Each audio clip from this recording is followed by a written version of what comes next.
Get this and get it straight. Crime is a sucker's road, and those who travel it wind up in the gut of the prison of the grave. This one began with a bedlam and got worse as I bumped into a burglar, a bookie, a Boswell, and a body, and a big shot named B. And before it was all over, everyone had lost his head because the Headless Peacock had moved. From the pen of Raymond Chandler, outstanding author of mystery, comes his most famous character and crime's most deadly enemy as we present The Adventures of Philip Marlowe.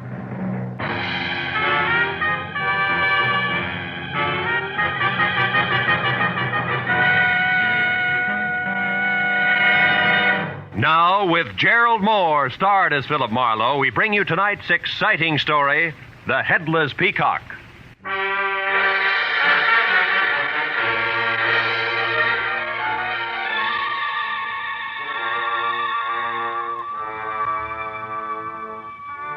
day had been 8 noisy hours of international complications, local vintage. It had started when a Frenchman from Beverly Hills who spoke no English hired me to find the Filipino houseboy he thought had stolen the family's silverware to sell to a prosperous downtown Chinese. However, it had played differently since the Frenchman had been wrong all the way. And both the houseboy and the silverware had turned up in the cool of his own basement, where the servant had gone to do his polishing in comfort. Which was hardly the end of things, because even now, as I slumped behind the desk in my office exhausted, the accused Chinese, who was highly insulted, was on hand together with a nasty pet terrier tucked underneath his arm to tell me all about it. And just to top that off, the door was suddenly flung open and bedlam really set in, because the new arrival, who was maybe 28 with green eyes that sparkled in an almost pretty face, was also a redhead with demeanor to match. And it was obvious that, one, she wanted to hire me, two, she was in a hurry, and more important, Hey! Just a minute! Hold it, both of you. Now, Mr. Tang, I've had enough. Here, on your way out, take this. It's the Frenchman's address in Beverly Hills. The mistake was his. See him. Goodbye, sir. Thanks, honey. It was going to be me or that windbag with Terry any minute. What can I do for you? Plenty, and all of it in a hurry. Sit down and listen hard, will you, Marlowe? My name is Dennis, front part Artie. Oh, which is short for what? The whole thing. It's really Ruth Dennis, R.D., see? Oh, that's cute, R.D., Artie. Yeah, what's the problem? It's a guy I love, Marlowe. He's tall, blonde, and his name is Gordon Holzer, and he sells shoes. But don't laugh, because when he connects, he does it by the carload. Also, I figure he loves me and at the moment is in lots of trouble. Why? Because when I came in on the train late this afternoon, Gordon wasn't on hand with the usual brass band. He wasn't at my apartment either. But a note was. Said he had to work late at the office. I waited an hour and then gave him a ring. They told me he wasn't in, hadn't been for 2 days. Next, I called his home. He has a bungalow up on Vista Del Mar, 7700 North. And when you got no answer, you started to worry, huh? Yeah, so I went up there. Gordon, of course, wasn't around, but somebody else was. Somebody small on the natty side, with no more eyebrows than a goldfish. He belonged to a new sedan, long and black. Did you talk to him? Oh, better than that. We wrestled. Have you got a cigarette? Oh, yeah, here.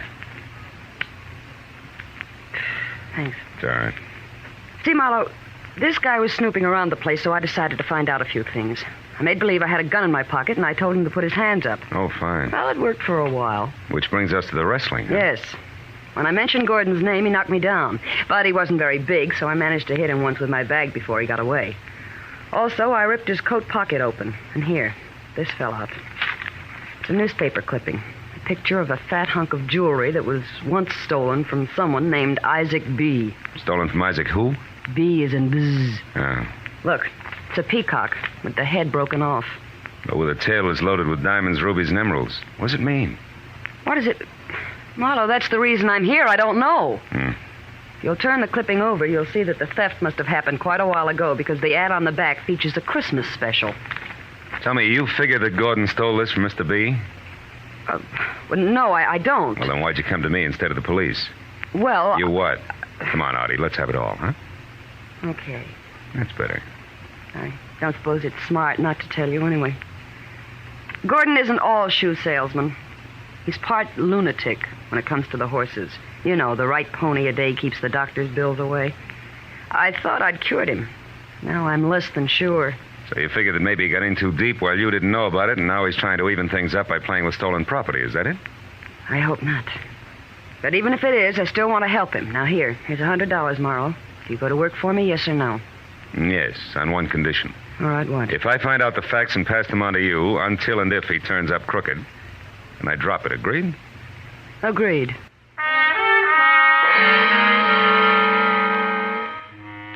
The lady left, and in that hour that followed, I was on my own in the files of the Hollywood Times. I learned that Isaac B. was a 70-year-old eccentric with curly hair, a bulbous nose, no chin, $1 million, and a mansion on West Adams Boulevard. He had a Napoleonic complex and was a great philanthropist, as long as the grant in question would perpetuate the name of Isaac B. About the Headless Peacock, I learned little except that it had never been recovered and that the gems in the tail were of an unusual cut and would be hard to peddle. So it was 8:30 when I finally dropped the oversized bronze knocker monogrammed IB, after which a man about 40 with a sallow complexion and a voice as delicate as spun glass opened the door, halfway. Yes, sir? I'd like to see Mr. Isaac B., please. Name's Marlowe. And your business? Personal. I'm a private detective. And you? Me, why, I'm Everett Ransom. I'm Mr. B's biographer, but also, Mr. Marlowe, I act as his aide. Now, if it's about money for some cause, you'll have to follow the usual channels and write to You Mr. B. can stop right there, Boswell. I'm not after money, just information. About what? A piece of jewelry that was stolen from Mr. B., a headless peacock. The peacock. You know of its whereabouts. I didn't say that. Now, do I see Mr. B. or no? You, young man. Open up, Ransom. Bless him in. Yes, sir. We'll sit over here in the foyer. How cozy. Thank you, Ransom. Mr. B., my name is Philip Marlowe. Yes. I heard. A private detective, the peacock and all that. Well, what do you have to say? Not very much. I understand the peacock was stolen from you some months ago. Why, huh? yes. Yes, shortly before Christmas. It was one of Mr. B's favorites. Priceless as both a museum piece and for the $100,000 worth of jewels We in the all know that, Ransom. Yes, sir. Shall I go now, sir? No. That bust of me for the Young People's Club. I want you to take it with you before you leave tonight. I'll show you the inscription change I want made the first thing in the morning. You can keep it in your apartment until then. Yes, sir. Yes. Now, Marlowe, get to the point. Quickly, please. All right. Mr. B., a client of mine... Whose name is what? Miss Ruth Dennis, if it matters, is worried about a boyfriend. Which concerns the peacock in what way? I don't know. Unless you can tell me something about a natty little man who's short on eyebrows. Eh? When last seen, he was carrying a newspaper picture of the bird. Mean anything? No. Is that all you know about the theft, Miss Marlowe? Just about. That and the name Gordon Holzer and a bungalow on Vista Del Mar near Franklin. Holzer, bungalow. What are you talking about, Marlowe? Shots in the dark, Mr. B. Oh, shut. When they miss a mile. Good night, sir. Outside in my car, as I started away from the curb, I glanced into the rearview mirror and saw the reflection of a sedan that was also just beginning to move. A sedan that was both very long and very black. I kept to the quiet streets and stayed under 30 until I'd gone about 2 miles, and then, at the next intersection, a busy one, I made my move, which was a sudden spurt into thick traffic via a wide left turn that produced screeching tires and frank opinions. You stupid jerk!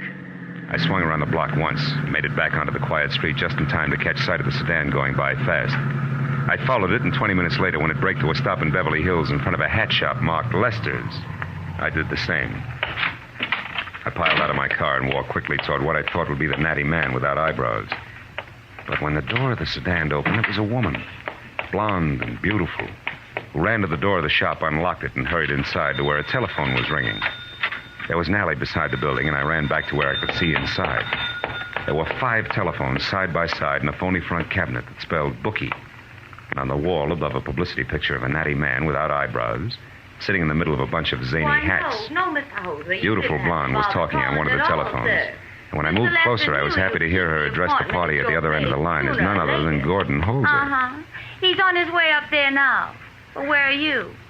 Oh, returning home. That's fine. Key still in the mailbox?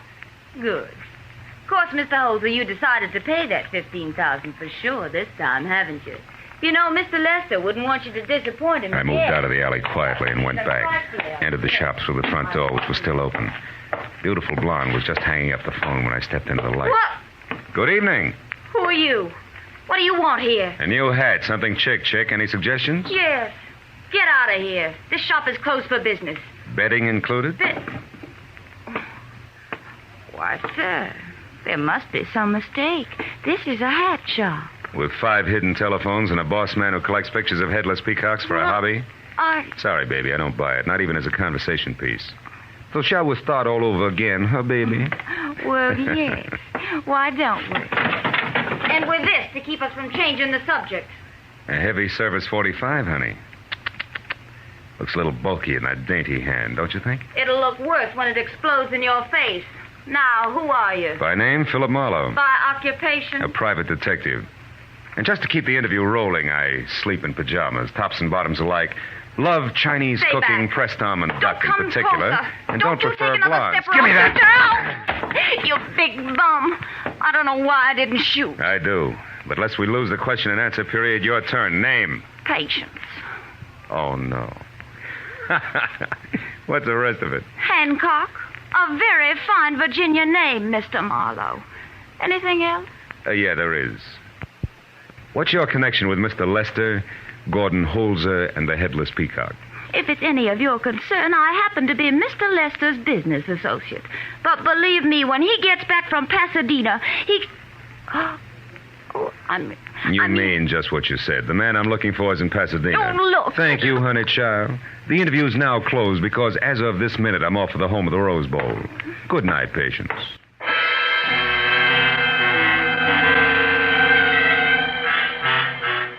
I was going to Pasadena like Patience Hancock was going to join the Campfire Girls. But as long as the little Virginian wanted it that way, I couldn't see any reason not to play ball. So after I called my client and brought her up to date, blow by blow, I headed for 7700 North Vista Del Mar in what I figured was a business transaction, Headless Peacock included. I parked away from the place, which was cedar shingles under healthy ivy and a single lamp at work in the living room. Then I walked up to where I could see that a man, blond, tall, and alone, in hat, coat, and frightened face, was about to leave. When the door opened, I took that as my cue to switch 38 from shoulder holster and announce myself. Well, what do you want with me? Words, Mr. Holzer, lots of them. You see, I work for Mr.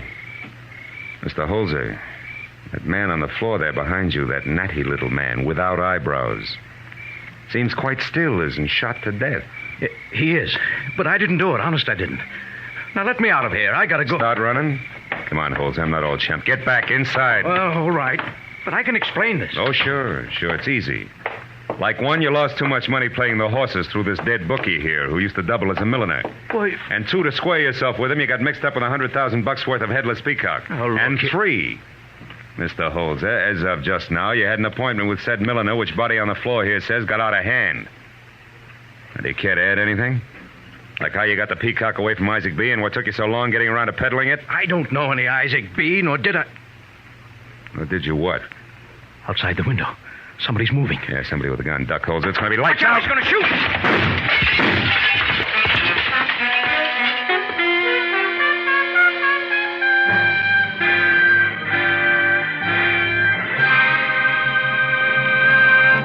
In just a moment, the second act of Philip Marlowe.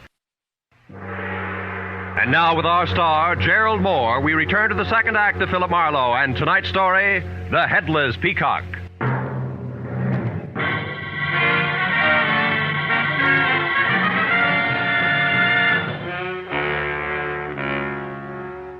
It had come 1, 2, 3.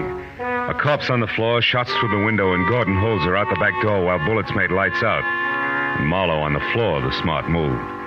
It made this the time to call the law, so in case the character with the gun was still hanging around outside, I left the lights off, fumbled my way to the phone, and dialed 116 in the dark.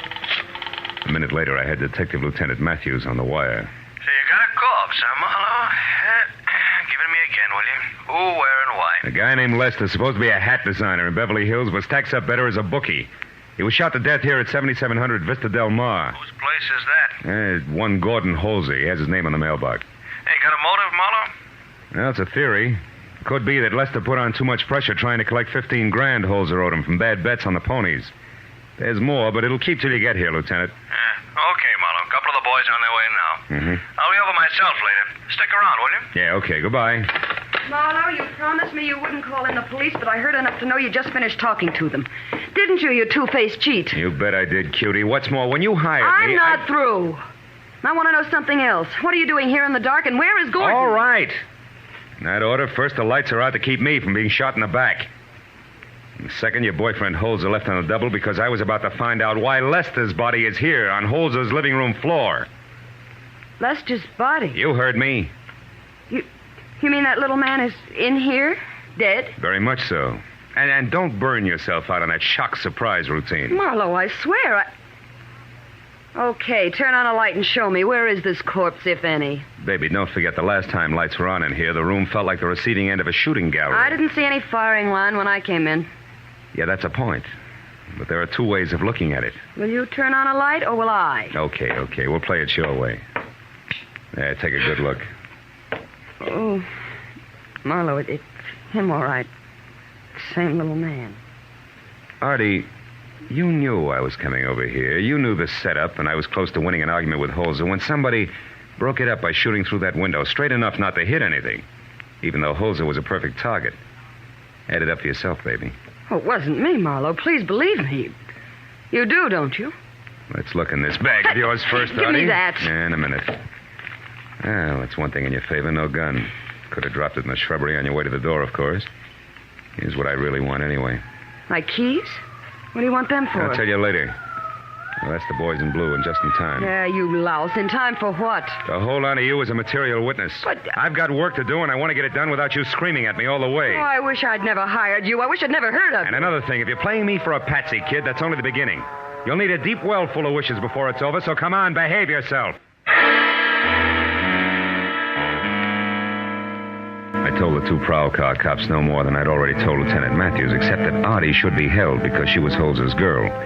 That plus the small lie that I'd cleared with the lieutenant to leave as soon as help showed, and I was out the door, into my own car, and pointed toward Artie's place, which was on Tamarin. I figured there was a good chance Holzer would head there first, and if I moved fast, I might catch up with him before the police did. Artie's place was dark, which could mean anything under the circumstances, so I dug in my pocket for the keys I'd taken from a purse and started for a door when footsteps behind me changed my mind. Oh, Marlowe. Mr. Marlowe, say this is a stroke of good luck finding you here. That depends. How'd you manage it, Mr. Ransom? Why, Mr. B has had me trying to locate you since about an hour after your interview this evening. I checked everywhere and finally looked up your client's name in the phone book, got this address, and, well, here you are. Yes, I know. Why have you been after me? What's all the excitement? And make it fast. I'm in a hurry. Yes. You see, your call this evening intrigued Mr. B and me very much, and after you left, we naturally began discussing the theft of the Peacock again. Naturally. Look, Ransom, get to some point, will you? I got things to do. Oh, certainly, Mr. Marlowe. Well, sir, the point is that in going over in our minds the days preceding the theft, we both recall a man named Holzer or Holter or something very close to that. Mm-hmm. He came to the house one day claiming to represent a certain philanthropy. He was a fake, of course, and we never saw him again, but it was less than a week later that we discovered the Peacock was gone. Stolen. What'd this man look like, you remember? Well, I most assuredly do. He was bald, about 50, and fat. No, it couldn't possibly be the same man. Oh, you found Mr. Holzer then? Once, briefly, there's no resemblance. Oh, I see. Well, I don't know how I'm going to break the news to Mr. B. He's upset all over again. I can't tell you how much that Headless Peacock means to him. Try saying $100,000. Mr. Marlowe, have you run across anything else tonight other than that newspaper clipping that would seem to be connected with the pin in any way? I can arrange a reward, you know. No, nothing. I'm sorry. Well, good night, Mr. Ransom. If anything comes up about Headless Peacocks, I'll call you as soon as... Well, what is it? What did you find? A note stuck on the door. Oh, maybe I should... No, I can handle it, really. Dearest Artie, I didn't realize how fast things got out of hand. I must have lost my mind. I'm going to undo all the wrong I've done, and I'm getting out. Love, Gordon. P.S. I should have listened to a smart girl in the first place. Why, Mr. Marlowe, the fellow sounds desperate. He's got a right to. That natty little man I mentioned earlier tonight is dead. Murdered. Oh, great Scott. But then, Mr. Marlowe, then how can this man possibly undo all the wrong he's done, as he says in that note? That beats me. But one thing is sure. This hands my little client a nice clean slate, which makes my next stop the police. I'll see you, Mr. Ransom, and happy peacock hunting.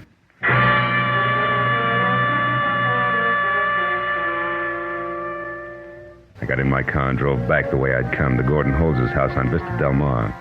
The prowl car was gone, but Lieutenant Matthews' sedan was angled in against the curb, the red spotlight still on. I parked and went in. The lieutenant, his hands jammed down in his pocket, stood with two other plainclothesmen near the shattered window, while a photographer worked over the corpse on the floor. Artie was nowhere in sight. Matthew spotted me as soon as I walked in and bore down on me with all the frivolity of a heavy cruiser. Marlowe, I thought I asked you to stick around. Yeah, you did. But I got an idea that wouldn't keep. Yeah? Did it prove anything? Not for sure. Where's the girl? Which one? You mean there's more? Oh, yeah. That red-headed fireball, Artie Dennis, you already know about. Yeah. The other one is a Southern belle named Patience Hancock. Oh, yeah. Yeah, belonged to Lester. Yeah. Caught her snooping around outside trying to find out what had happened to him, and when we gave her the word, she blew her top. I got both of them locked up. Good. Say, did you get any facts out of Patience? Yeah, plenty. No? Oh, your bookie theory was right, Marlowe. Thank you. Yeah. All we got to do now is find Holzer, wrap this up. Yeah, I'm not sure it's as simple as that, Lieutenant, listen, but it's the Mark. next step anyway. Come on, let's take a look out back, huh? When he left here, that's the way he ran. I already looked. It's a blank. Oh, really? It's a door that leads out to the alley. Here, this way. All right. And you see? Nothing. Must have beat it through here and out to the street. You wouldn't happen to know where... Now, what's the matter, Marlowe? What are you staring at? Oh, that window there in the house right across the alley. Yeah. See the one with the lights on, the shade drawn? Oh, yeah. Some old geezer sitting in there. So what about it? The silhouette of his head on the shade, Matthews. Yeah? I won't forget that profile as long as I live. Corduroy hair and a light bulb nose. That is Isaac B. in that room, or...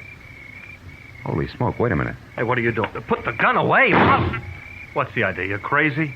You shot down on the ground. Yeah, and the old guy in there didn't bat an eye. Didn't even turn his head at the sound. That gives me a big idea, and we're going to check something fast. Come on.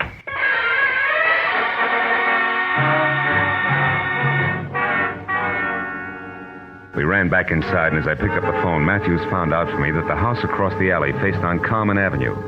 Then I dialed Isaac B.'s home number, and when I finally got a sleepy hello, I asked him a question. The answer he gave boosted the odds on my hunch into the sure thing class. When I hung up, Matthews unhappily agreed to play along, and with one of the plainclothesmen went around to Common Avenue to cover the front of the house across the alley. I went out to the back way again, 38 in hand, crossed the alley, climbed up on a brick wall, and moved toward the window. It was 18 inches open. I eased one edge of the blind aside and looked in. The life-size bronze bust of Isaac B., I've heard mentioned earlier, sat on a table in front of the window. And beyond that was Gordon Holzer, backed against the wall and staring in stiff fear at a pistol clenched in the hand of the biographer, Everett Ransom. Don't shoot. I made a mistake, I admit it. You certainly did, Mr. Holzer. A much greater one than you realize. But I want to return this now. I've brought the Peacock back to you. Don't you understand? Yes, but I'm afraid you don't. I got careless a few weeks ago and left the shade up one night when I took the Peacock out of hiding to admire it. And you watched the whole thing from your dark bedroom window, which is directly across the alley, didn't you? Yes, I knew it must be valuable. When I got in a jam yesterday, I broke in here and stole it. But I'm sorry, and that's why I brought it back. And now... But don't move. Don't move, Mr. Holzer. You see, two facts must never be revealed. One, that I stole the Headless Peacock from Isaac B. a year ago. And two, a little matter of murder. You killed Lester? Yes, I killed Lester. I waited for you to come home, and when that Lester showed up and went into your house, I mistook him for you. He was a very nosy little man. I had to kill him. You shot through my window so I could get away from Marlowe, because you couldn't afford to let me talk to him. In fact, you can't let me talk to anybody.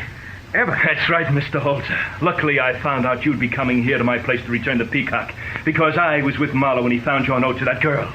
He knows a lot about this, Marlowe does. But by the time I'm through, neither he nor anyone else will be able to figure out what really happened. I'll go away. No, Mr. Holzer, it's too late. This way, I'll have to restore that gorgeous thing to Mr. B. But I'll be something of a hero for catching the thief and the murderer. I'm sorry, Mr. Holzer, but after all, you did bring this on yourself. You're quite a moralist, aren't you, Ransom? Marlowe! How did you... Marlowe! Get back, Holzer! Get out of the way! Drop it, Ransom! Turn loose of the gun! No use, Ransom! Come on! Drop it! Nice going, Holzer. He's out. And I've got his gun, Marlowe. Yeah.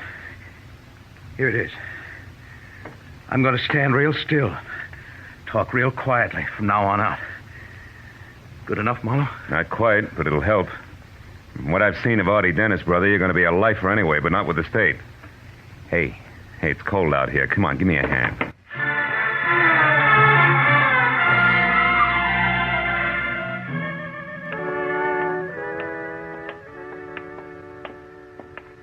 Thanks for getting me out of the pokey, Mr. Marlowe. You rat. No, I figure it's safe to turn you loose now, Artie. Uh-huh.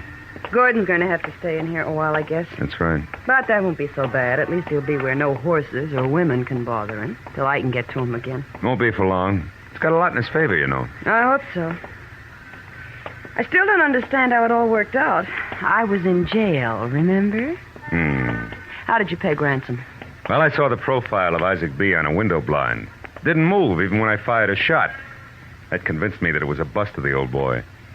So I called him up at his home, and he told me that Ransom had a house on Carmen Avenue, which put it right across the alley from Holzer's. From there, it all fit. Well, why didn't Ransom kill Gordon when he fired those shots through the window? Oh, that. He still hoped to recover the Peacock for himself at that point. But he didn't know where Gordon had put it, so he couldn't afford to kill him right then. Oh, lovely. You know, Marlowe, all in all, we're pretty lucky, Gordon and I. Yeah. Try to keep it, will you, baby? Keep it that way on everything but the horses. Oh, you can make book on that, mister. Mm-hmm. Good night, Phil. Good night, baby.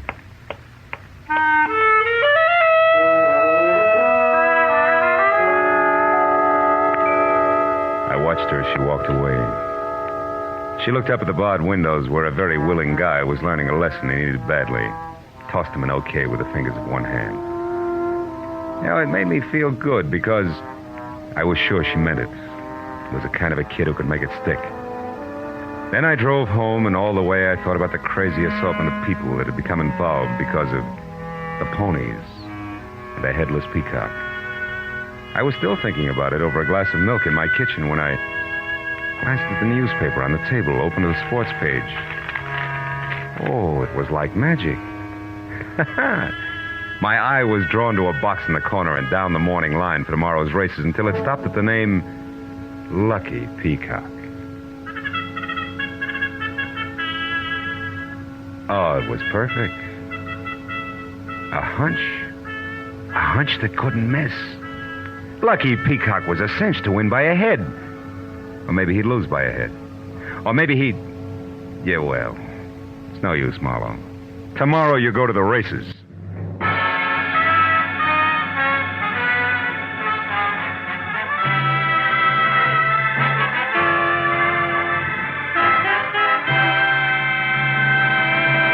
The Adventures of Philip Marlowe, bringing you Raymond Chandler's most famous character and crime's most deadly enemy, star Gerald Moore, and are produced and directed by Norman MacDonald. Script is by Mel Donnelly, Robert Mitchell, and Gene Levitt.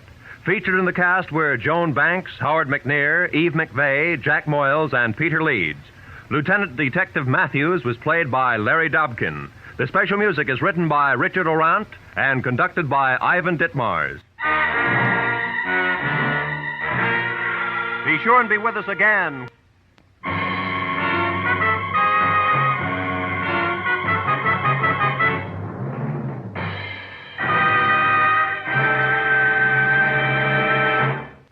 This is Roy Rowan speaking.